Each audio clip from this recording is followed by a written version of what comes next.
everyone, it's Queen J. Welcome back to 100 Lit. A lot has been happening and I hope you're doing well. It's self-care month at 100 Lit and we all understand how important it is, especially if you're a writer. I know how that is. Sometimes we spend so much time in the work that we're trying to get out there to the public that we forget the simple things like taking a breath, getting some sleep, or even eating a decent meal.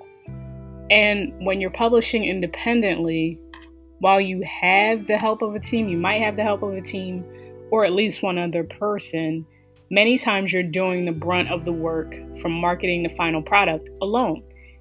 And that can be one of the places where imposter syndrome can hit us. When I think of imposter syndrome, I'm reminded of a scene in the TV show A Different World. And one of the characters, Dwayne Wayne, is an amazing mathematician, an aspiring engineer. He has a host of accomplishments having to do with math, and yet he was terrified to take the class of Colonel Taylor, aka Dr. War, for those of you who know the show. And he was terrified to take his class because he was the hardest math professor at Hillman College. And he explains that he's so scared because he fears that he'll be exposed as a fraud despite everything he has accomplished. And that's basically imposter syndrome.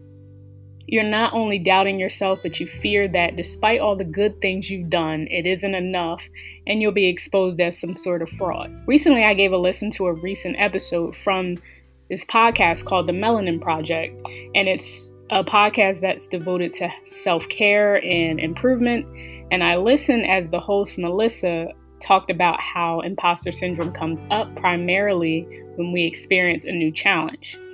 And I could personally relate to that.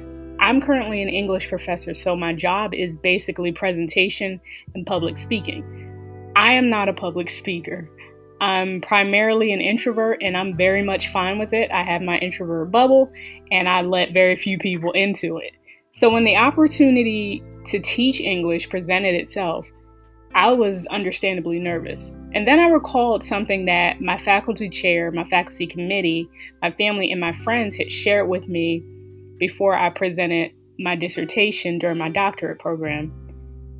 And it was, if you weren't ready for this, you wouldn't be here. I'd recommend giving the I'm Not an Imposter episode or any episode of the Melanin Project a listen. You'll enjoy the music.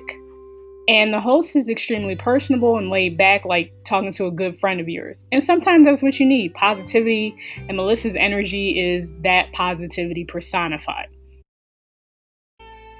Thank you so much for tuning in today. Next time, we'll be talking more about self-care and some of the different methods that I personally use that I think might be helpful for you.